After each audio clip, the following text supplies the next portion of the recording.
Hey, what's up, Roxstars? It's Rox coming to you today with the review for Power Book 3, Raising Kanan Season 4, Episode 9, you guys. Listen, I just knew that shit was happening on this episode. I just knew it was about to go down. Was this episode? Yeah, Episode 9, you guys.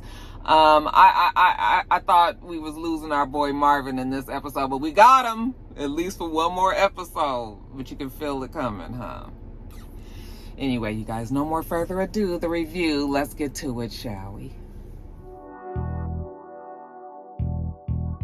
I say I'm gonna take some time off, y'all. All the cashiers, they was like, somebody stole her truck. It's like you can hear it all throughout the store. This Rox coming to you today with the review for Love and Marriage Detroit, Love and Marriage Huntsville, Power Book 4, Real Housewives of Atlanta. Let's get to it, shall we?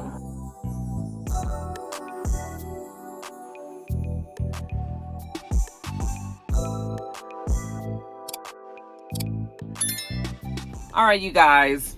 Oh my God, this show, it bothered me so much.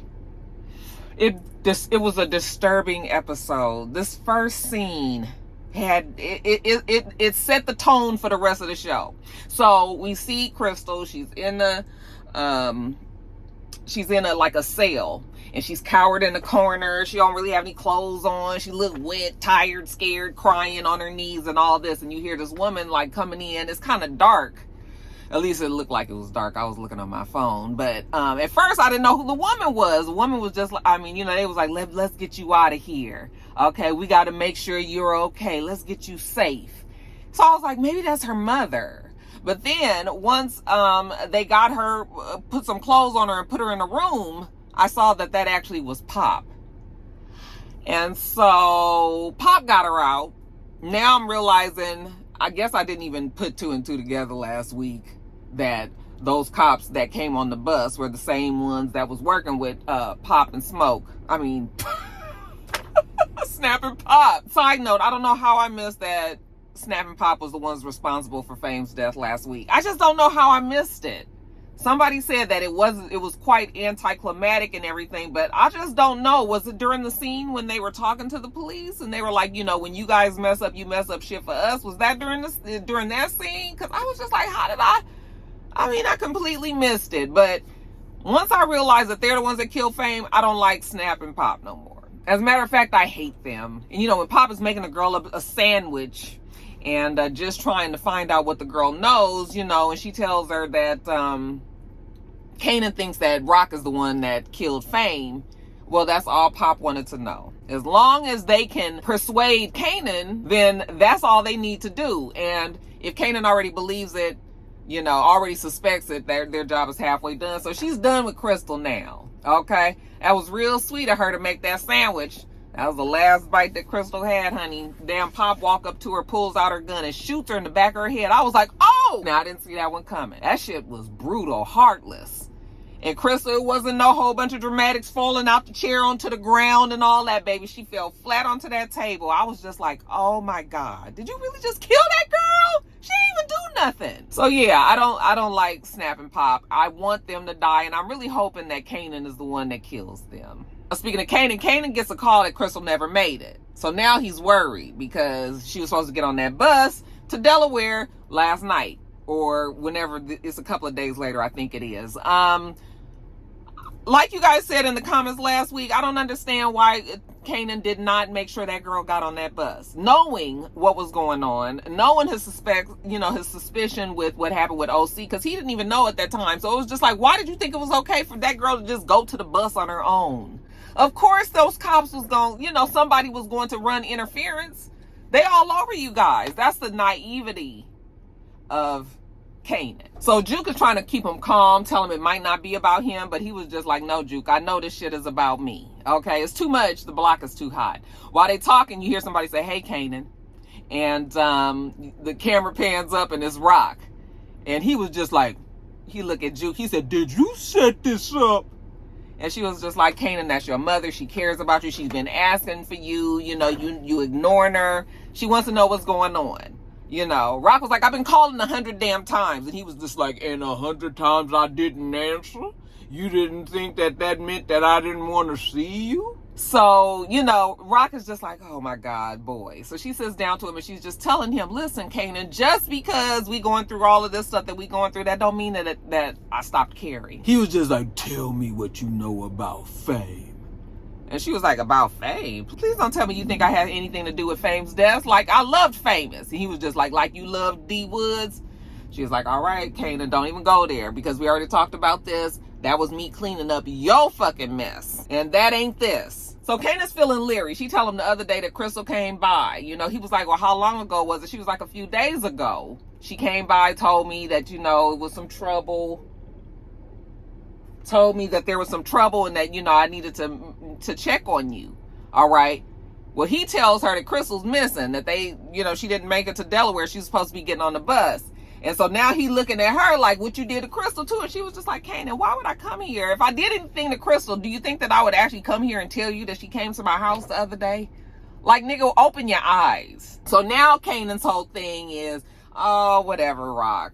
You know, just because you might not be directly involved in that, it's probably some other shit that you always fucking up everything. It probably got something to do with this whole Unique situation. So he's still pissed at Raq. He gonna find a way to always be mad at Raq. Raq was just like, listen, Kanan, I done came here to tell you that I can't fight your battles no more. Okay? You unappreciative ass little nigga. You want to learn the game so bad, you gonna learn it on your own. Raq is saying that she's done. So, you know, Kanan is pissed. He's all like, he can't win in any situation if his mother's involved, you know, and he just gets up and he leaves. So she was just like, see, Juke, I cannot win with him. And Juke was like, you so busy trying to win, you should be worried about losing your son. And I was just like, I am really annoyed about how everybody is so hard on Raq. Granted, that is her son, and yes, you shouldn't give up on your son. But Raq, everybody seems to forget that Raq did try to keep Kanan from the game. Raq was trying to do that, okay? That is what we all need to remember from the beginning. Kanan wanted to do this, but everybody seems to forget that. And now when shit don't go the way that everybody wanted it to go, everybody blames Raq. Talking about you were worried that she gonna lose him. He should be worried he's losing his mama. Shit. So anyway, Kanan goes, when he leaves from there, he goes and talks to the Crystal's mama. Well, he's trying to go talk to Crystal's mama, but he sees Crystal's mama's boyfriend instead, or the stepfather, whoever he is. You know, the one that was a little too handsy, a little touchy-feely with Crystal that she would tell him about. So anyway, he goes there. He's a janitor, so he's cleaning up at a school, and I'm assuming it's after hours or whatever. And Kanan asked him, like, where's the mama? Well, the mama not here, but, you know, he here. He the stepdaddy. Kanan was just like, oh, Crystal told me about you. The mama's not around. I can't get what I needed done, but I can beat your ass just in good faith, all right? Just because of the shit that you did to my girl, you know. So he go on and beat him up, kick him in the stomach and shit. He's all on the ground and everything, you know, turns over the pail of mop water on top of him. I was just like, okay, I'm with it. I was kind of feeling Kanan this episode, you guys. I was feeling him. He was like, tell her mama that I'm looking for her.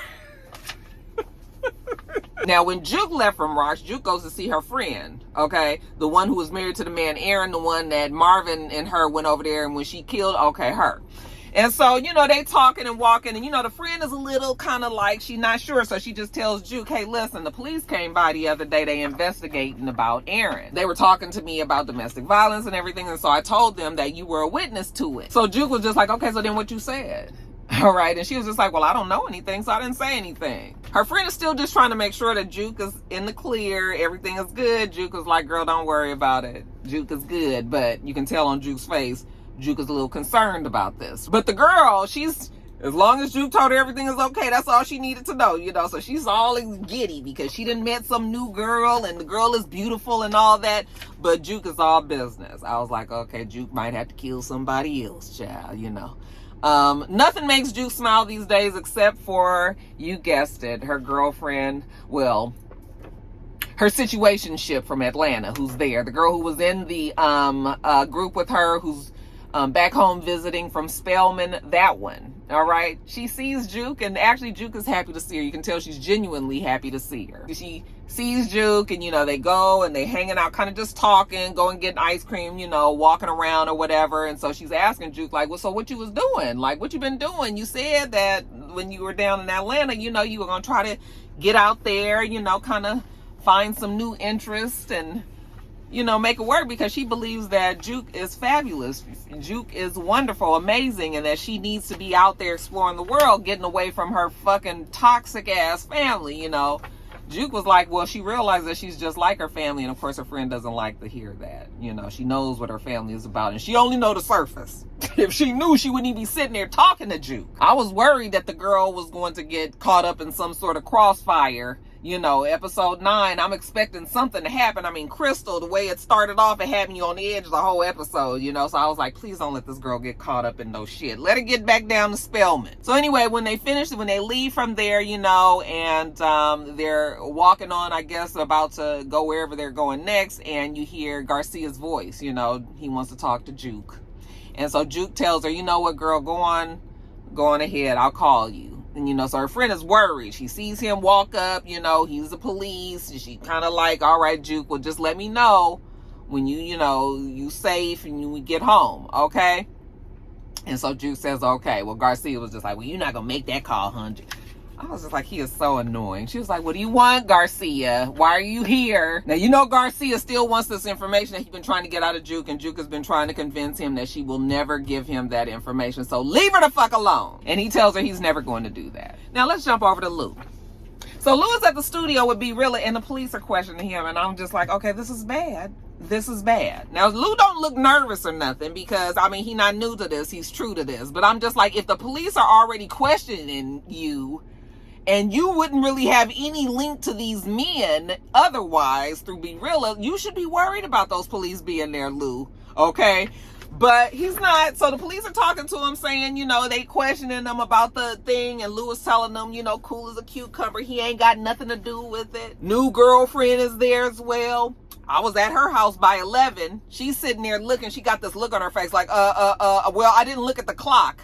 I couldn't tell you exactly what time it was, but, you know, the look on her face was just like, I know this nigga did not just, like, implicate me in his alibi. That is not true, you know. But she didn't say nothing. She didn't blast him out. So, you know, Lou is maintaining he ain't got nothing to do with it. B Rilla ain't got nothing to do with it. And she's already knowing that something is up here. I said, yeah, girl, well, you jumped in bed with his ass so fast you would talk to him for at least a week. You'd have known that he comes from a damn crime family out there, and maybe you need to steer clear, but that's what you get. Oh, hot in the puss ass bitch. So when the police leave, they tell him, do not leave town. You know, okay, he hadn't planned on leaving, going nowhere, no trips anyway. And B Rilla tells him, well, they don't really have nothing. And Lou looks after him, and he just tells B Rilla they ain't got nothing, but they looking and they listening, so make sure you don't give him any ammunition.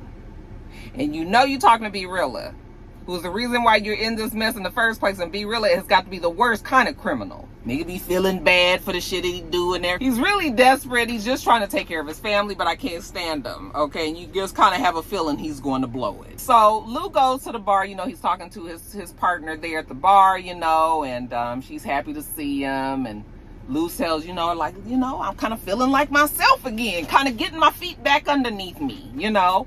He just kind of was feeling out of sorts these last couple of, you know, last season or whatever, so he had to just get things together, but he's feeling better about things, you know. She's happy. And then Imani walks up. That's the girl's name. I said, not Imani. Was Imani like Imani?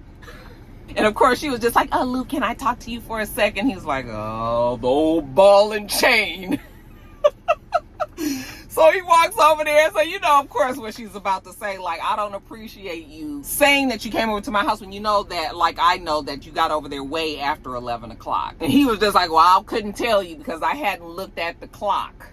Okay, kind of being sarcastic. But even if he got there late, that don't mean that he killed them niggas, okay? Well, she was just like, well, you know what? Me and you are done. I said, oh, you like the kitchen, but you can't stand the heat. can't stand you kind of heifers either. Her whole reasoning is that she can't be with somebody that she can't trust. I said, nah, girl, you don't want to be with a murderer. Just say what it is. Then she tells him that she told the people to take her off of the lewd details. She ain't doing no more work with him, nothing. Be real, he can, all his client, get her off completely. And then she gonna try to tell him that he needs to be real with himself, accept himself.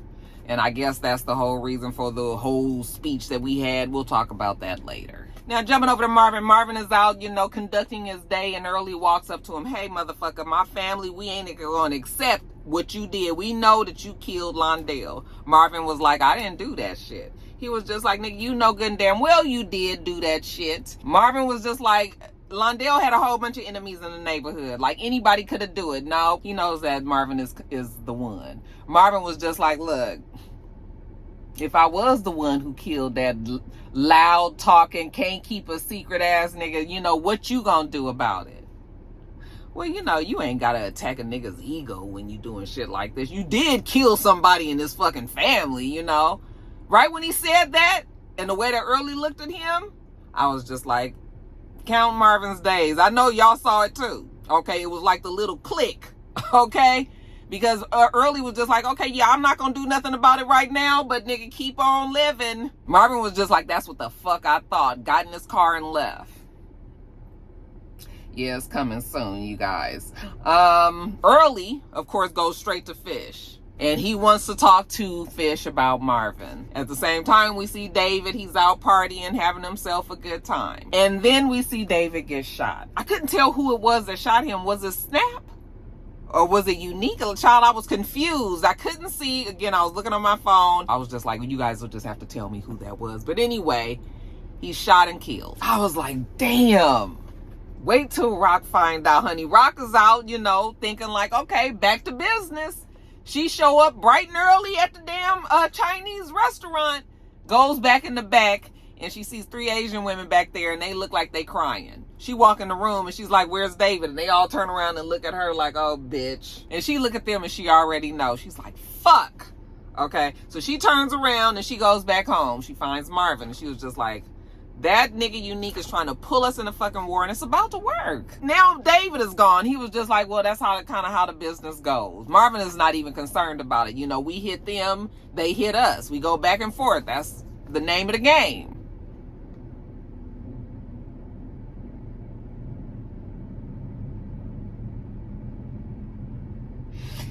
Raq is like, even if we re-up with somebody else, like, Fish might not even want to deal with the other people. Like, it's so much other shit that's going on. Marvin was just like, well, I'll reach out to Fish and see if, he got some trucks or some shit that we can use to, like, move the shit around.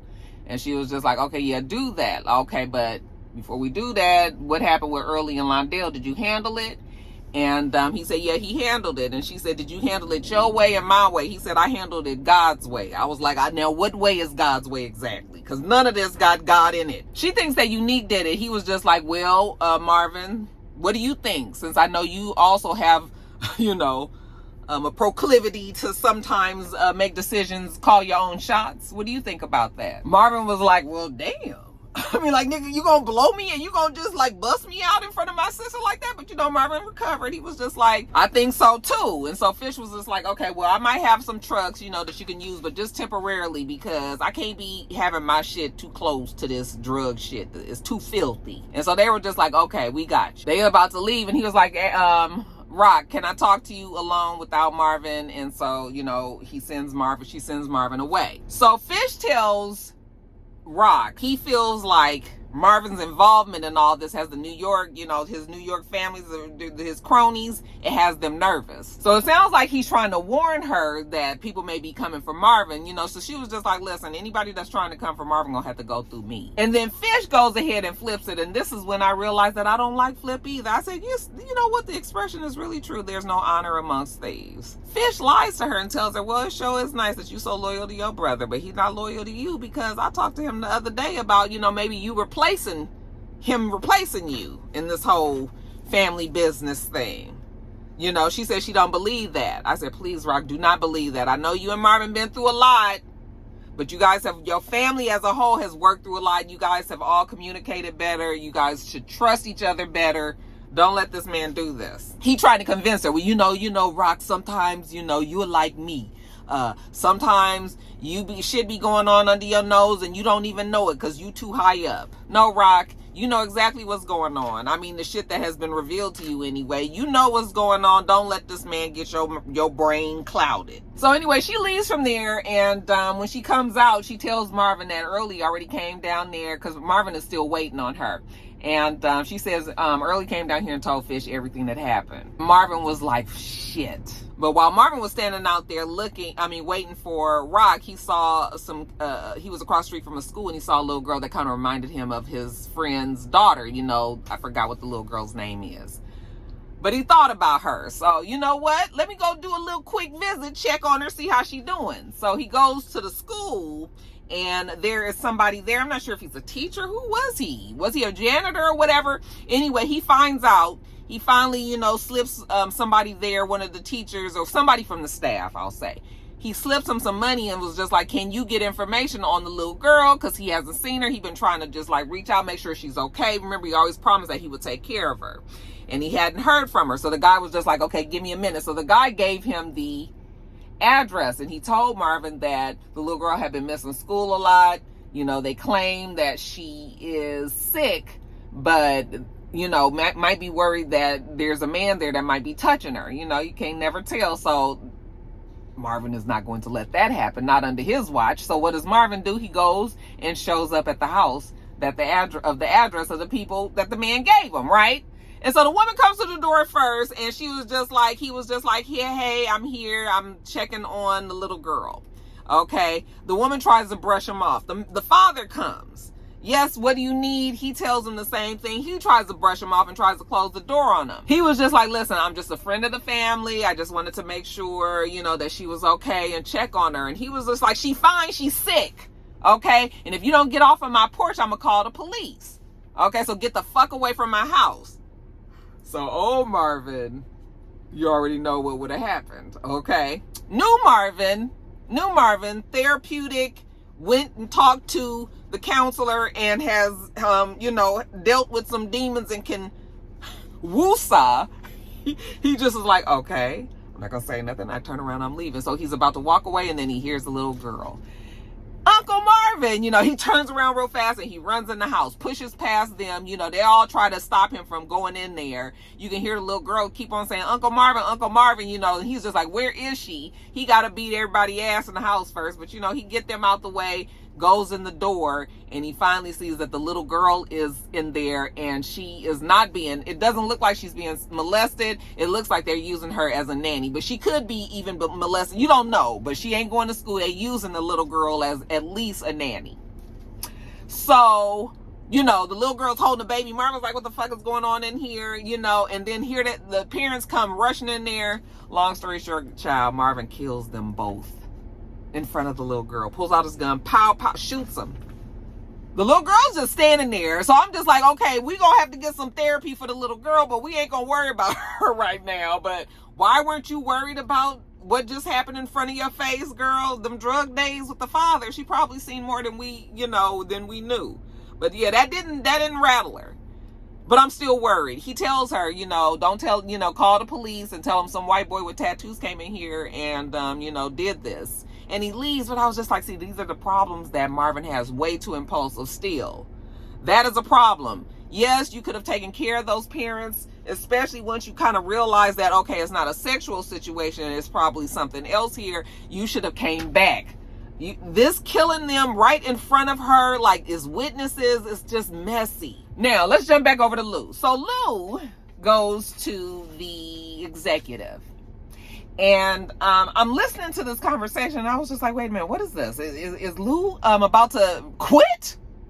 What? Did we not go through the first 2 seasons of this man dreading working with Raq, working on the streets, killing people, being so miserable? Okay, almost drank himself to death. Did not Raq go through so much, put him through so much, only to turn around and say, I forgive you, please forgive me, and I am going to let you go, and please go live your life as a square off of these streets, go be your music exec life? Is this the same person that's about to like get rid of all that he dreamed for. At least that's what we thought. Yeah, that's what he's doing. He don't understand. All he knows is that he can't be connected criminally to anything that happened at that house, his rental house that he had. Lou's still saying, I ain't had nothing to do with that. Why would you think I had anything to do with that anyway? He was just like, well, I don't, but why Imani don't want to work with you and be realer now? Like, what's going on? It's just way too many coincidences here. So Lou is just like, so you gonna fire me because of that? The man was like, no, I'm not trying to fire you. I'm not trying to fire you. I'm just telling you, like, it's just what's going on. So I guess Lou was hoping that the man was gonna fire him, but the man was not even willing, didn't even want to fire Lou. And Lou quits. I was like, what? I was just like, okay, even more writing on the wall that Marvin is about to go. I keep saying this. I feel like I'm like speaking it into fruition, but this is also a sign that Marvin's about to go and that Raq is going to need Lou. Okay, so this is kind of like a foreshadow that Lou is going to be offering himself up to Raq because she's going to need him in a minute anyway. So he quits. Like I said, B Realer, who gets on our very last everlasting nerve. He's all, you know what, you ain't no real nigga. Okay, talking to Lou. Like, you got me out of jail just to, do my music, and now you don't like my music no more, and then you quit, you just gonna leave me hanging like this. And Lou was just like, I mean, I did get you out of jail, and I was helping you. I got your record deal. I got you working. He was just like, they not gonna be working with me now that you gone. You really think that? Lou seems to think that they'll do right by B Realer, but B Realer don't believe that. He already know what, you about to go back to them streets? Okay, well, yeah, hell, B Realer know a little something about these streets. Call him if you need some help. You got a job that needs to be taken care of. Hell, B Realer seems to not have any choice. Back over to Unique, he's at his his office. And some of the New Jersey goons is down there. Unique look over at one of them and he was like, nigga, you is a big ass nigga. Like, fuck, what are they feeding you New Jersey niggas down there? And he was like, New York niggas. Everybody fell out laughing. But then Kanan walks in. Okay, he wants to have a word with Kanan. Hey, Unique, you got a visitor. So then, Kanan was just like, I need to get at you. All right, and Unique was like, I was wondering when you was gonna pay a nigga a visit. Okay, let's step out back. So they go out behind the building, out in the alleyway. And Unique is just like, listen, little nigga, I ain't never had no problem with you. You ain't really did nothing to me and whatnot. So, okay, the problem has always been with your mama. Okay, but if you working with your mama, then we are going to have a problem. Kanan said, listen, I just get my product from her and that's it. I'm not working with my mother any other way. And he was just like, well, I know you killed my brother, though. And Kanan was just like, yeah, I did that. And I do it again. The nigga was out of line and he had to be checked. Kind of sound a little bit like Diamonds and Pearls, Mama Dap a little bit. He had to be checked. I was like, Unique, you okay with that? I know Ronnie did you dirty and everything, but that was your brother. You gonna let Kanan do that? But I knew, somewhere deep inside of me, I knew that was going to be something that Unique actually admired. Somebody that has some integrity, stands on business, okay, keeps their word, 10 toes down, all of that. So, Unique is sitting there. This is also the bad thing about Kanan's naivety. Everybody's able to manipulate him. So Unique is sitting there talking to him and telling him he know about what happened. Raq was involved, about OC and all that, and that should have even sparked Kanan. Like, how does Unique know about OC already being gone? Kanan was just like, you know about that?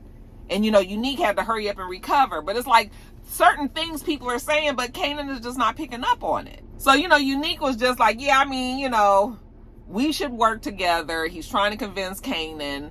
And, Kanan was just like, you just want to get back at my mother. Actually, Unique knew about OC and Crystal. Still, Kanan doesn't pick up on it. So, this Unique is more of the reminiscent of the Unique that we knew of yesteryear. So, he's back suave. Unique, nah, King, I want to work with you because you smart. The same shit that Snap and Pop is popping to Kanan, and the reason why this fool is out here running around, going against the people that's trying to help him. So Kanan tells him, let him know if he hears anything, and he leaves, okay? But when he walks out, you see that Raq is still across the street. Even though Raq told him that she can't be fighting his battles and all that, she's still following his ungrateful ass, Okay? Actually, that scene made me really sad. Now she knows that he thinks that she did it, you know, and she still is out there trying to watch out for her baby. Afterwards, Unique goes and tells this boy, like, that nigga stood up straight to me and said he killed my brother and he'd do it again. Okay? And he liked that. Kanan is really at his wit's end. He don't know where Crystal is. He already know OC dead. Where is Crystal? Nobody knows. You know, Juke was just like, well, I know somebody I can probably ask. Okay, and he was just like, well, please, whatever you can do, can you try to find out? And she was just like, I will, but, you know, try to stay positive until we find out anything else. Like, try to stay positive. And he was just like, Juke, don't nothing positive ever happen in our life. Like, why should I start thinking that now? So the person that she was saying that she could reach out to that could give her that information, it was Garcia. And she does reach out to Garcia, and he tells her that Crystal's body was found in the stairwell. They don't have any leads. They don't know anything about it. But he got the information for her, so you owe me now. I was like, oh, child, wait till they have to tell Kanan that. But anyway, back to Lou. So Lou goes after he done blew up the spot at the record label, went and told Be Real and all them, like, it's all done, you know.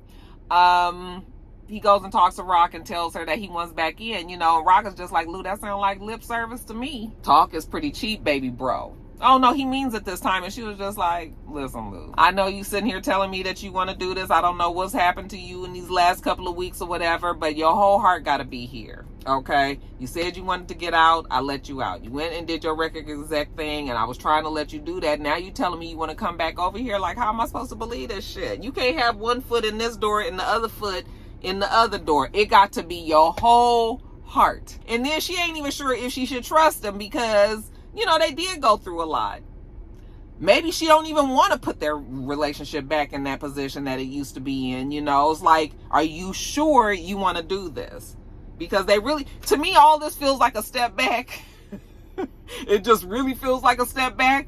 But maybe it's not. He was just like, Raq, listen, I know that I can do this. I know that that's what I wanted to do. Part of the reason why he was having so many problems with himself is that he could not accept that he was a killer. He couldn't accept that he was a murderer and all. He said, but he is a fucking dragon slayer. So what would you say to a person that, you know, is a dragon slayer, but they ain't got no dragons to slay? She said, I call him a fucking cab because he's drunk at the fucking bar. That's why. Falling down. Okay, telling tall tales. You know, they have a quick little laugh about that, but she's like, I'm serious, Lou. This ain't really what you want. And he was just like, yeah, it is what I want. I had to realize it. The therapist made me realize, like, I can't help my family doing that over there. I just was having a problem because I couldn't accept myself. But now I'm fully accepting myself. I'm good with killing people.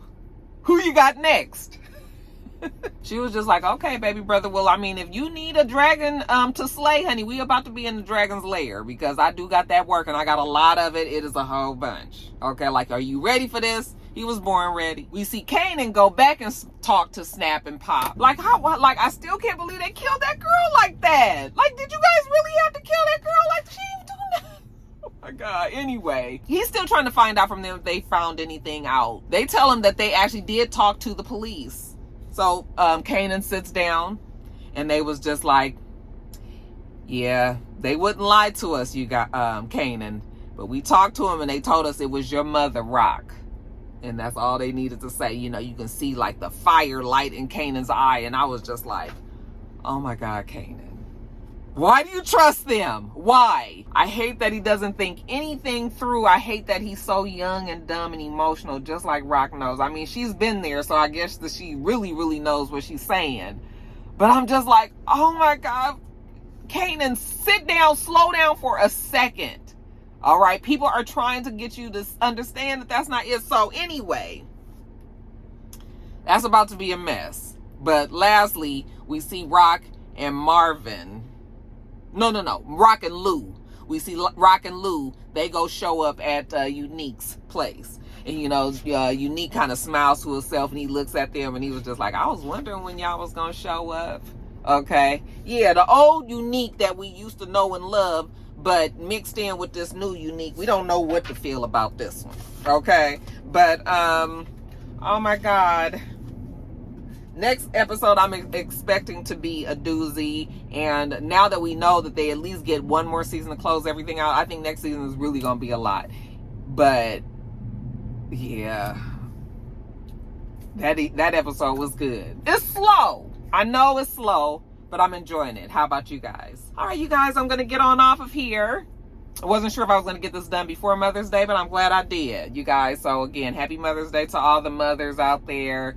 And I'm going to get on. Make sure you thumbs up the video, comment, subscribe to this channel if you haven't already. I'm Roxanne. The channel is itsrox, and everything else I do will be in the bottom bar. All right. So I hope that you have a wonderful, wonderful rest of your day, and I plan on doing the same. Until next time, Roxstars. Bye.